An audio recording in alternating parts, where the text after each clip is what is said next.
Que a graça do nosso Senhor e o cuidado dele por nós esteja conosco nessa noite, nessa semana, né? Nós estamos vivendo momentos tão difíceis que nós dependemos da graça, da misericórdia e do amor do nosso Deus.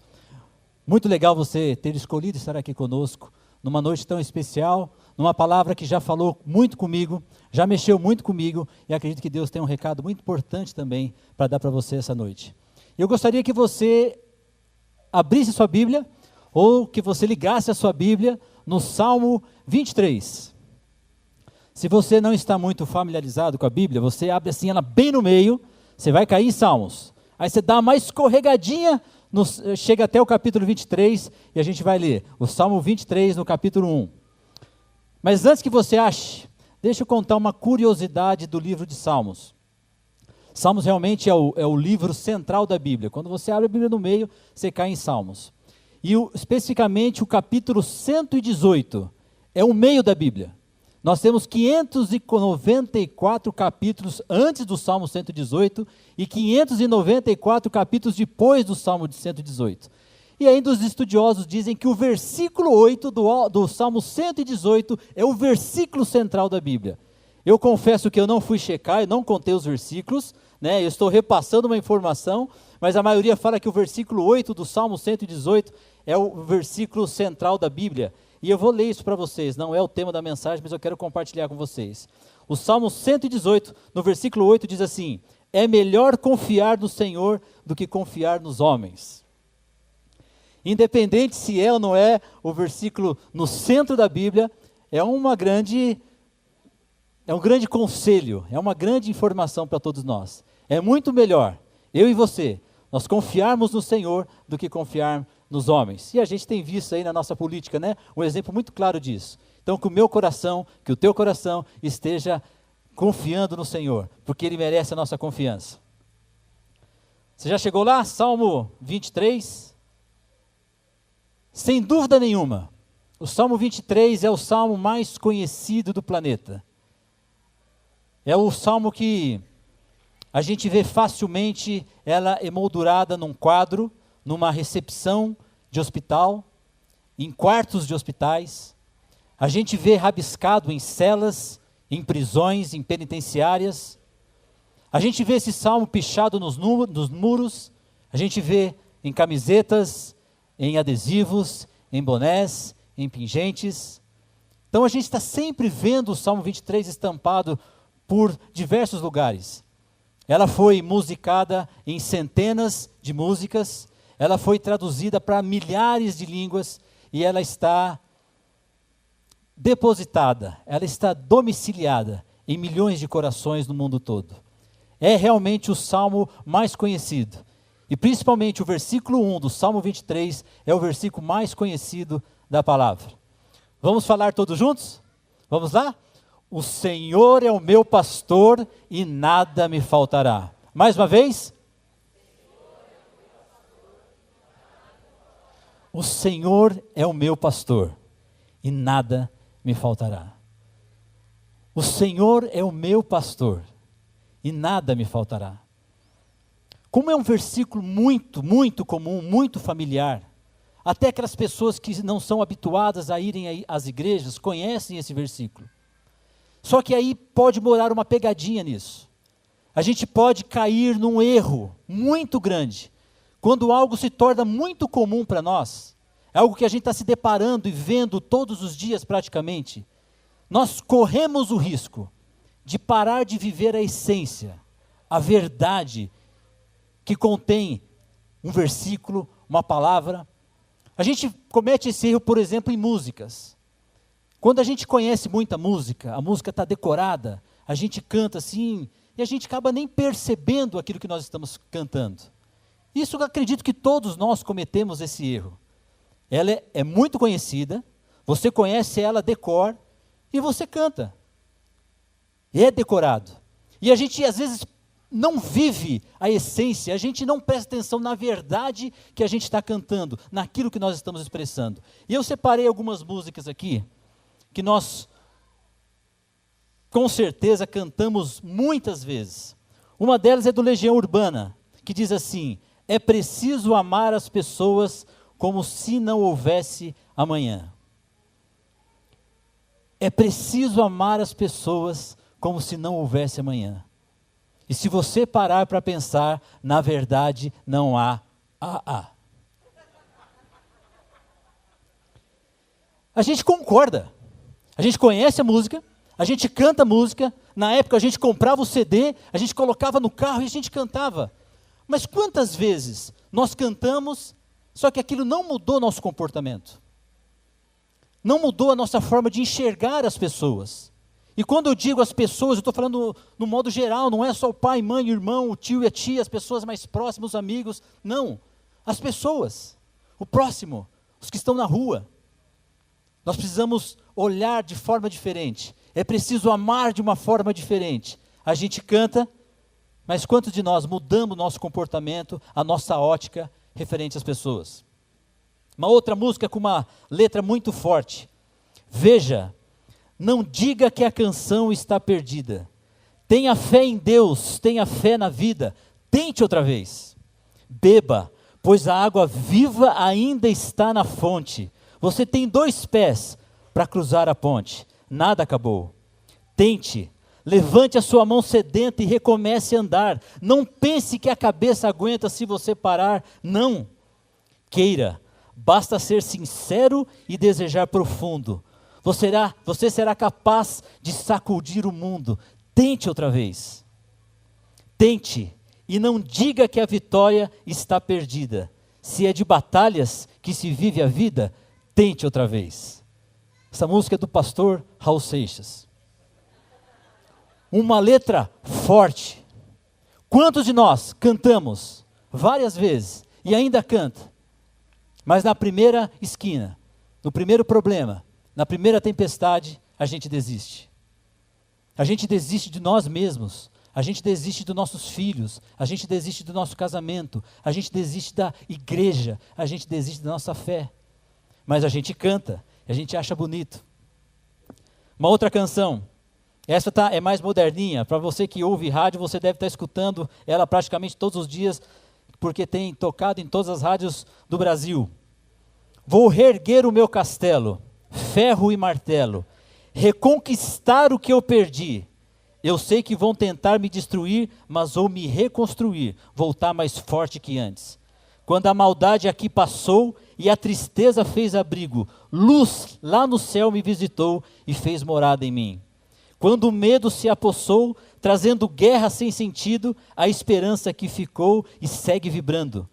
E me fez lutar para vencer, me levantar e assim crescer, punhos cerrados, olhos fechados, e eu levanto a mão para o alto e aí arrebenta com a música. Quando você está quase aceitando Jesus assim, ó, levantando as mãos, vem comigo, que é bom de pesadão, aí arrebenta tudo. Mas a primeira parte da música, ela é um banquete para nós. Se a última música foi feita pelo Raul Seixas, essa foi feita pelo Bispo Pablo. E é verdade, o nome dele é Pablo Bispo, o cara que fez a música. E aí teve uma música nova, que recentemente estourou, que é Trembala, não tão recentemente, 1 ano, 2 anos atrás. São músicas tão verdadeiras, que carregam aprendizado, que pode... E a gente aqui não vai rotular essas músicas como música secular ou música evangélica, até porque eu nunca vi música aceitar Jesus. Então, mas são músicas que a gente canta fora, mas músicas que a gente canta dentro da igreja. Quantos louvores, quantas músicas de louvor e de adoração, quantas músicas que você expressa a sua devoção, a sua fé, a sua confiança, a sua esperança, a sua alegria, mas você canta porque simplesmente você canta, está decorado, é normal, a letra sai. Eu lembro uma vez, em 1994, vocês vão ficar chocados, vocês não sabem que eu sou tão velho assim, né? Mas em 1994, eu estava no estádio do Pacaembu, em São Paulo, num festival de bandas gospel. Na época o gospel estava estourando no Brasil, muita banda legal no Brasil, fora do país, então foi para o Pacaembu. Pensa, mais de 100 mil pessoas no Pacaembu. o gramado ali, a parte de baixo, toda a arquibancada lotada, 100 mil pessoas para ouvir um rock and roll, tinha alguns outros gêneros também, mas ali o apelo musical era o rock and roll e a gente estava lá. E eu com calça jeans rasgada, bandana na cabeça, todo pimpão, e doido para ouvir um rock and roll, e estava muito legal. E aí os caras começaram o show de uma forma diferente da expectativa que todo mundo foi lá para ver. Começou com um pastor chamado Ademar de Campos. E aquele show, aquele evento de rock, 100 mil pessoas lá, a maioria jovens. E o pastor Ademar de Campos começou assim: grande é o Senhor e muito digno de louvor. E a estrofe da música diz: queremos o teu nome engrandecer e agradecer-te por tua obra em nossas vidas. Confiamos em teu infinito amor, pois só tu és o Deus eterno sobre toda a terra e céus. Pensa num cara que chorou. Mas eu chorava de uma forma tão sincera, porque eu estava ali num coral de 100 mil vozes, que estava lá para curtir um som, para pular, para dançar. E eu fui tomado por uma letra que eu já cantei dezenas de vezes, quem sabe até centenas de vezes até aquele momento. Mas naquele momento eu cantei, parece que a minha razão, a minha emoção estava em sintonia com o que eu estava cantando. E aquilo mexeu comigo, e foi lindo ver milhares de pessoas louvando e adorando a Deus de uma forma tão sincera. E eu pensei: caramba, mas eu já cantei essa música várias vezes. Mas hoje eu estou cantando de uma forma diferente, porque eu estava expressando de verdade aquilo que a letra da música estava falando, estava expressando. Por que eu estou falando isso? Porque como a gente comete esse erro de cantar essas músicas de uma forma muito mecânica, a gente também faz isso com a palavra. E eu não vou colocar todo mundo, né? Mas acredito que a maioria das pessoas comete esse erro. Em específico esse Salmo 23, por ele ser tão comum, o versículo 1, o Senhor é meu pastor e nada me faltará, a gente fala de decor. Mas parece que a gente para de viver a essência daquilo que é. Então eu quero fazer uma pergunta para você nesse momento muito particular. Muito particular. E é uma pergunta individual. E eu estou tendo a liberdade de fazer isso porque eu fiz isso. Eu perguntei para mim mesmo. E a pergunta que eu faço para você: quando você fala, o Senhor é o meu pastor, o seu Senhor é o Senhor do Salmo 23? O seu Senhor é o Senhor de Davi, do rei Davi? E a gente vê Davi preocupado com isso, porque ele começa esse salmo falando do Senhor, e ele parece que ele está querendo realmente falar, o ponto principal é o Senhor. Ele fala sobre pastos verdes, mas ele não quer falar de descanso. Ele está falando sobre o vale da sombra da morte, mas Davi não está preocupado e querendo falar da morte. Ele fala sobre a morada, de morar com o Senhor por longos dias, mas ele não está querendo falar de salvação nem de vida eterna. O rei Davi está usando 105 palavras aproximadamente, dependendo da versão da sua Bíblia. Ele está usando 105 palavras para explicar, para remeter, para falar sobre o início do Salmo, o Senhor. Por quê? Porque muitas vezes a gente acaba criando dentro de nós um Senhor meio xing-ling. Não é um Senhor verdadeiro. É um Senhor baseado talvez em nossas convicções, em nossas experiências, e a gente vai criando um Senhor para nós. De repente o seu Senhor é um Senhor da lâmpada mágica. Aquele Senhor conveniente. Aquele que quando você quer alguma coisa, você esfrega a lâmpada e esse Senhor aparece. E aí você escolhe, você pede, você então está pedindo um emprego novo, você está pedindo um carro novo, ou você pede uma cura. E esse Deus aparece, ele atende o seu pedido, e depois acontece o mais legal. Ele volta para a lâmpada. E ele fica lá dentro da lâmpada e a gente fica para o lado de fora. E esse Deus dentro da lâmpada, ele não mexe, não trabalha com o nosso caráter. Ele não trabalha com a nossa personalidade. Ele não trabalha com o nosso vocabulário, com aquilo que a gente faz. Ele está numa lâmpada. Ele está esperando a sua ordem para ele sair de lá de novo, para ele talvez atender o seu pedido, para agradar você, para chamar a sua atenção. Talvez o seu Senhor é aquele bom velhinho, aquele velhinho que está sentado numa cadeira de balanço, com uma voz tão doce, tão suave, tão meiga. Ele é tão gentil, e Ele é tão bondoso, Ele atende nossos pedidos, Ele não gosta de falar não, porque Ele quer agradar os filhos. Talvez o seu Senhor é o Senhor daquele pai ocupado, aquele que sai de viagem numa segunda pela manhã e volta só no sábado à noite. Aí chega no domingo, se você tiver combustível para vir para a igreja, você põe aquela roupinha de ver Jesus e você vem para a igreja. E você vem, entre aspas, se relacionar com Ele. Aí você canta, você dá oferta, você levanta a mão, você fica um tempo ouvindo uma palavra, você sai. A segunda-feira chega, esse Senhor vai viajar porque Ele está muito ocupado, tem muita coisa para fazer. Então você vai tocar a sua vida até sábado à noite do teu jeito. Qual é o seu Senhor? Para a gente recitar esse salmo, a gente precisa conhecer quem é o Senhor. Quem é o Senhor do Salmo 23? Quem que é o Senhor de Davi? E nós precisamos conhecer esse Senhor. E eu não estou, nem pretendo fazer essa noite você saber quem é esse Senhor, porque esse Senhor você não explica num quadro negro. Você não fala em 40 minutos e explica quem é Ele, porque Ele é muito mais do que tudo.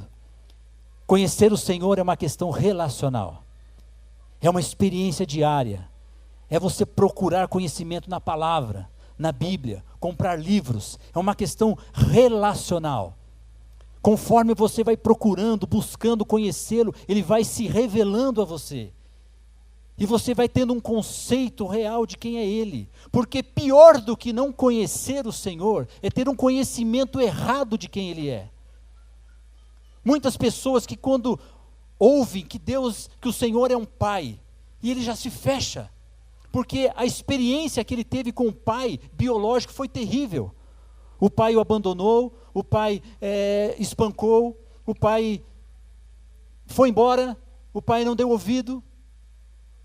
O pai fez tanta coisa que machucou o coração, e que quando a gente então ouve aquela oração, Pai Nosso, a oração do Pai Nosso já começa com a palavra Pai, e aí a pessoa se bloqueia, porque a relação que ela faz não é positiva.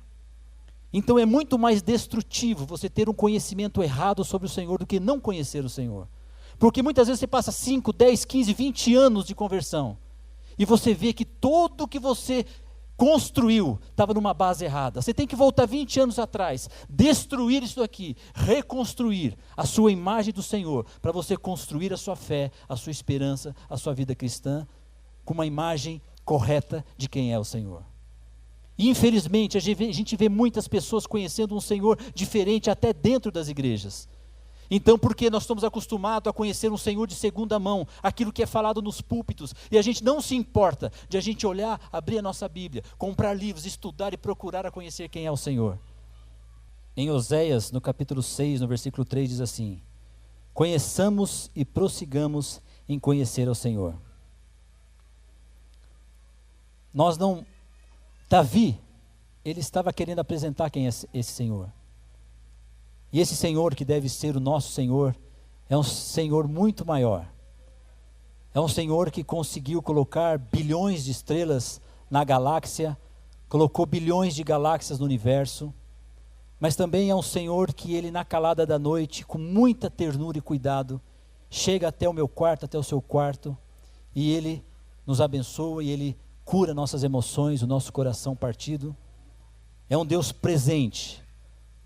A gente sabe, talvez se você já teve essa experiência de ter uma visão errada do Senhor, você sabe que você ter um Senhor como um Senhor que está numa lâmpada, Ele não é um Senhor fraco, é um Senhor que dá o comando de quando Ele deve sair e de quando Ele deve entrar. Se o Senhor foi aquele velhinho bondoso, que quer só te agradar, você sabe também que não funciona, porque um velhinho ele é fraco e ele não tem força para segurar a borrachada, o nosso peso, o nosso fardo. Se o seu Senhor foi aquele pai ausente, você também sabe que traz traumas ruins para a vida, porque um pai ausente, ele não está nos momentos principais da nossa vida, seja de alegria ou de dores, momento que você precisa da presença dele. Então nós precisamos conhecer o Senhor de verdade. E depois que a gente conhece o Senhor, depois que a gente começa a buscar a Ele, e essa busca não tem fim, assim como está escrito em Oséias, conheçamos e prossigamos em conhecer o Senhor. Quando a gente conhece, quando a gente começa a ter experiência com Ele, aí é mais fácil da gente chamar Ele de pastor.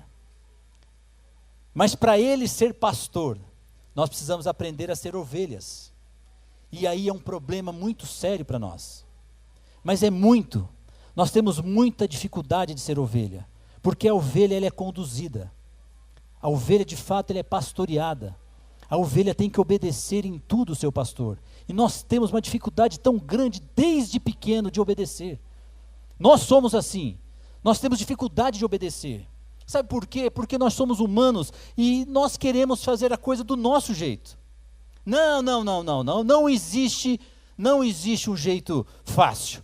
Não existe um jeito mais simples. Não existe um jeito mais comum. Não existe o jeito de Deus. Existe o nosso jeito. É o nosso jeito. E nós temos dificuldade demais de obedecer. Muita dificuldade de obedecer. Só que essa obediência ou essa falta de obediência, ela é só um sintoma. Não é de fato o problema. Ela só é a consequência de algumas escolhas nossas. Porque para a gente obedecer, a gente precisa amar. E para a gente amar, a gente precisa conhecer. Quanto mais a gente conhece ao Senhor, mais a gente ama. Na medida que a gente vai conhecendo e o nosso amor vai crescendo, nós vamos tendo facilidade em obedecer. O exemplo disso é você que já teve criança ou tem uma criança de 3, de 4, de 5 anos, quando está terminando o ano letivo, a criança é apaixonada pela tia. A tia da escola é demais, ela quer levar cartinha, quer dar presente, e então a tia é tudo para ela. Aí termina o ano letivo, volta ao próximo ano, ela está então normalmente com as mesmas alunos, poucas pessoas saem da escola, alguns novos, e aí tem uma tia nova.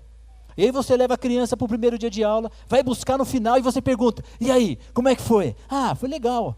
E aí, tem alunos novos? Ah, tem, conheci tal pessoa, a fulana saiu. E aí você pergunta, e a tia? Ah, a tia, mais ou menos. A tia é meio chata. A tia é muito brava. Ah, é? É, eu preferi a tia do ano passado. A tia Zuleika era sensacional. Tá bom. Passa uma semana, passa 10 dias, você pergunta, e aí? E a tia?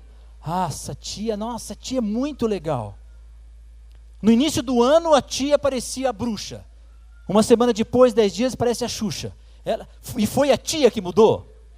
Foi a tia que se transformou? Foi a tia que virou uma outra pessoa? Não, a tia é a mesma. Mas o que fez a criança não gostar no início, 10 dias depois gostar? Conhecimento, relacionamento. E conversar, e estar próximo à tia, faz ela gostar. E aí, gostando, fica mais fácil de obedecer. E com a gente, parece ser um exemplo bobinho, infantil, mas é verdade. Conforme a gente conhece, e vai conhecendo o Senhor, e vai procurando a revelação dEle na palavra, quando a gente vai buscando um relacionamento íntimo e pessoal com Ele, o nosso amor vai crescendo. E na medida que o nosso amor cresce, a gente tem facilidade em obedecer.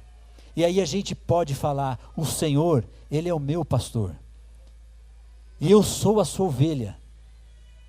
Eu obedeço ao Senhor. João 14, no versículo 21, diz assim, quem tem os meus mandamentos, ou seja, me conhece, e lhes obedece, esse é o que me ama. E a nossa obediência ao Senhor, ela tem que ter pelo menos 2 características. Primeira, ela tem que ser irrestrita.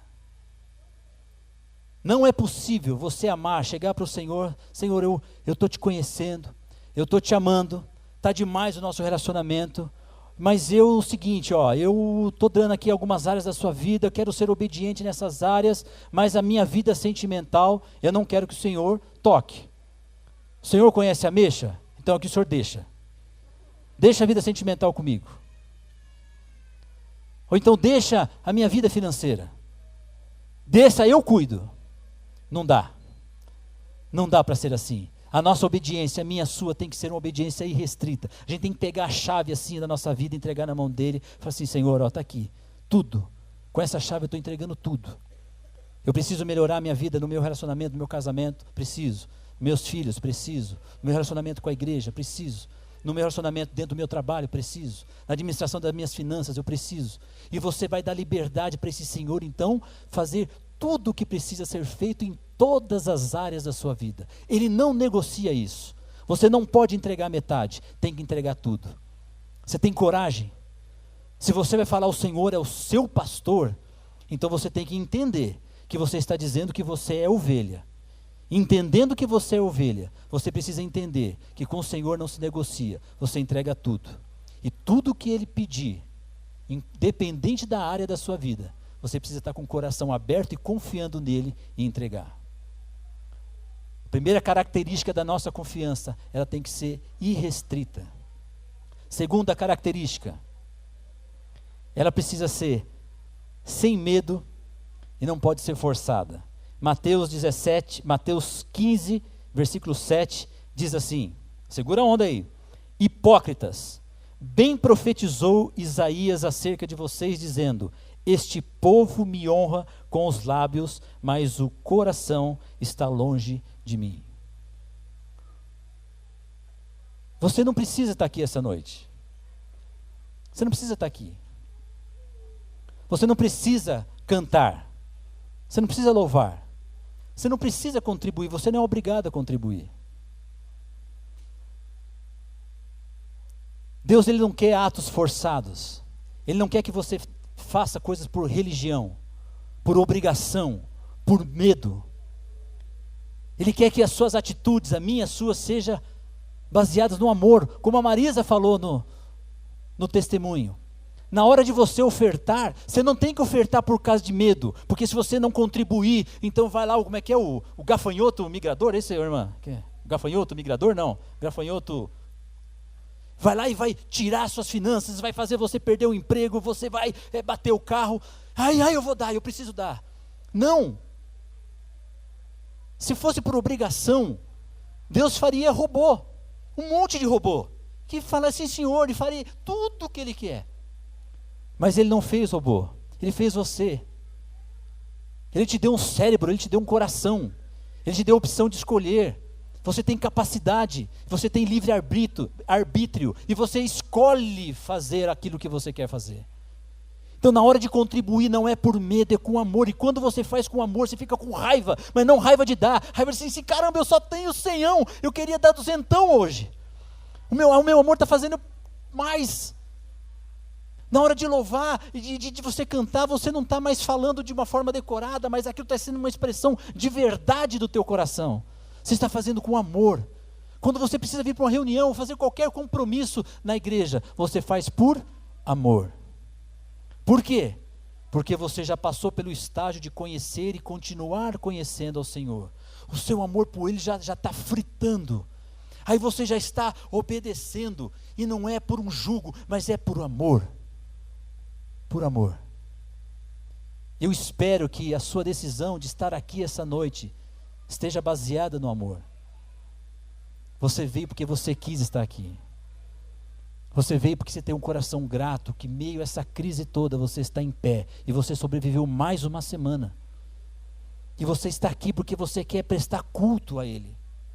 E quando a gente chega com essa intenção num culto, a gente não fica preocupado com a roupa do irmão, da irmã, a gente não fica preocupado se está desafinado, se o som está alto, se está baixo, a gente está com tanta vontade de louvá-lo, de tocar o coração dele. O amor te leva a um estágio tão diferente de culto, que aí o resto é resto, você simplesmente quer entregar. E você ouvir sobre dinheiro não te incomoda, de jeito nenhum. porque está aqui, ó, está no coração, e você quer fazer o seu melhor. Quando você conhece o Senhor, você chama Ele o Senhor.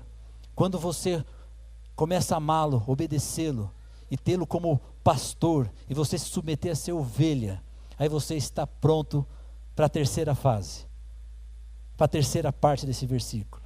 Nada me faltará. Isso ainda é um grande tabu. Muitas pessoas não entendem, mas o que é nada me faltará? Isso quer dizer que tudo que eu quero, eu vou ter? Só que aí você olha para a sua vida e não é bem isso que você está vivendo. Venha comigo. Entra numa prisão, a prisão mais populosa do universo. Uma prisão onde as cadeias elas são frias, onde existem milhares e milhares e milhares de pessoas que não conseguem sair de lá. Uma prisão onde tem muita tristeza, muita dor, muita decepção, muita ruína, muitas lágrimas. Uma prisão que é uma instituição sem estrutura, e que você sofre lá dentro. Qual é essa prisão? A prisão do querer. A prisão do querer. Nós não temos pessoas ruins lá. Nós não temos pessoas maldosas lá. Nós temos pessoas bacanas, pais de família, pessoas bem educadas. Mas são pessoas que eles também não querem muita coisa. Eles só querem mais um. Eu só quero mais um. É um carro novo, é um casamento novo, é um emprego novo, é aquele aparelho mais rápido, mais moderno, é um aparelho da moda. Então você não está interessado em muita coisa. As pessoas que estão lá estão interessadas em mais um. E aí quando muitas delas conseguem conquistar isso, aí elas saem da prisão. Algumas delas conseguem sair dessa prisão. Mas quando o cheirinho do carro novo fica velho, quando você vê que no casamento novo a pessoa também tem manias que você não gosta, quando aquilo que você adquiriu que é moderno, ele passa a ficar velho, quando a televisão começa a ficar pequena demais, e aí você quebra a condicional e você volta para a prisão. A prisão onde eu quero mais um. E eu quero fazer uma pergunta para você agora, eu quero que você seja muito honesto em responder para você mesmo. Eu tenho certeza que muitos aqui não irão responder a pergunta, graças a Deus, mas talvez alguns vão responder a pergunta. Que você honestamente responda para você mesmo. Eu serei feliz quando? Eu serei verdadeiramente feliz quando? Quando eu for rico? Quando eu fizer aquela viagem dos sonhos? Quando eu mudar de país? Quando eu tiver o carro do ano? Quando eu tiver o corpo que eu quero ter? Quando eu tiver a saúde? Ou quando eu estiver capacitado para alguma coisa? Se você tem resposta para essa pergunta, se você está relacionando, atrelando a sua felicidade a algo que você ainda não tem, infelizmente você é um dos que habita essa prisão, que escraviza muita gente. Só que quando a gente conhece o Senhor, quando o nosso amor cresce, quando a gente obedece, quando Ele se torna o nosso pastor, quando a gente se torna ovelha, a gente deposita nesse Senhor toda a esperança, toda a nossa alegria, nosso futuro, nossa vida, nosso contentamento, nossa fé, nossa alegria de viver, está nele. E no Senhor, você encontra tudo aquilo que você não tem aqui na terra. Tudo que você tem nele é muito maior, é muito melhor do que aquilo que você ainda não conquistou na terra, que está fazendo você ser uma pessoa triste, amargurada, nunca contente com nada. É no Senhor que tem que estar a sua e a minha esperança. é nele. E quando a gente consegue ver nele, a esperança, a fé, quando a gente consegue ver nele a salvação, quando a gente deposita nele tudo que de mais valioso que nós somos e temos, quando a gente vê que ele já fez tudo o que ele podia fazer para que eu e você tivéssemos uma vida próspera, abençoada, aí você consegue dizer a terceira parte desse versículo: nada me faltará. E quando eu e você, a gente consegue, na essência, recitar esse versículo: o Senhor é o meu pastor e nada me faltará. É tão especial, é tão diferente, é tão revolucionário. Isso cura, isso transforma, isso liberta. A boa notícia é que esse Senhor está aqui. A boa notícia que o salmista Davi nos dá essa noite é que esse Senhor, Ele está aqui, Ele é vivo e Ele quer ser o seu pastor. E Ele quer suprir todas as suas e as minhas necessidades. Você entendeu isso? Que Ele quer suprir todas as suas necessidades. E não é os seus caprichos, mas as suas necessidades. Embora Ele tenha muito prazer também em satisfazer os nossos caprichos, em fazer a gente viver aquela viagem dos sonhos, Ele tem prazer, mas a nossa felicidade não deve estar condicionada a isso, tem que estar no Senhor. E se porventura você que veio essa noite, você não conhece esse Senhor, ou de repente você se identificou, que eu já conheci, eu já tive experiência, mas aquilo que eu construí, da imagem desse Senhor, não é uma pessoa que me agrada. E isso cria um bloqueio, porque você está construindo tudo numa base errada, numa base equivocada. Esse Senhor quer se revelar a você, e você poderia muito honestamente, sinceramente, falar assim: Senhor, eu quero te conhecer. E não é só conhecer, ter um encontro único, simplesmente chegar hoje e amanhã ser a mesma pessoa, mas eu quero começar hoje um relacionamento. Eu quero começar hoje essa busca em conhecer o Senhor, porque eu entendi que ao conhecer o Senhor, vai ser fácil eu te amar, e através do meu amor por você, vai ser fácil te obedecer, e eu vou começar a cumprir o teu propósito na minha vida, e aí eu vejo que aí a minha vida vai engrenar. E aí eu vou conseguir ser aquilo que eu quero ser. Eu vou conseguir conquistar aquilo que eu quero conquistar. Eu vou conseguir ser o marido que eu tanto quero ser. O pai que eu quero ser. Basta você abrir o seu coração e falar assim: Senhor, eu quero te conhecer. A gente vai cantar uma canção agora. Eu queria que você cantasse ela de uma forma tão genuína, tão clara. E que não seja só mais uma daquelas músicas que você canta porque você sabe decor, mas que seja a expressão da verdade, porque é um Deus que cuida muito de você, é um Deus que quer que você descanse nos braços dEle, que você deposite toda a sua confiança, a sua esperança nele.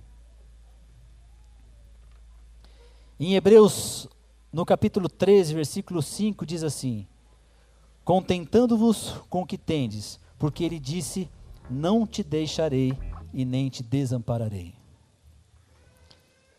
Se você conhece um pouquinho desse Senhor, você sabe que Ele cumpre o que Ele promete.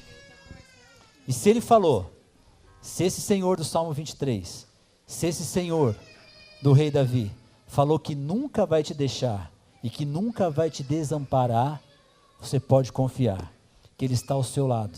Ele te acompanhou até aqui, até naquelas situações que você passou, que você achou que você estava sozinho. Ele estava cuidando de você, mas Ele tem algo muito maior para te dar, e você tem essa liberdade de ter um Deus disponível, que você pode encontrá-lo a qualquer momento, se entregar a Ele, se relacionar com Ele.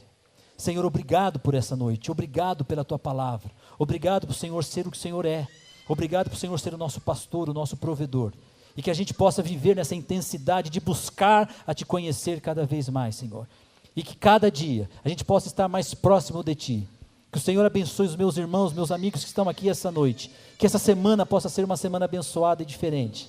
E receba o nosso louvor neste momento, para a tua honra e para a tua glória. Amém.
Que você tenha uma semana maravilhosa e se lembre de domingo a domingo que Ele é o seu descanso. E Ele nunca, nunca, nunca, nunca, nunca, nunca, nunca, nunca te deixou e nunca vai te deixar. Amém? Amém. Boa semana.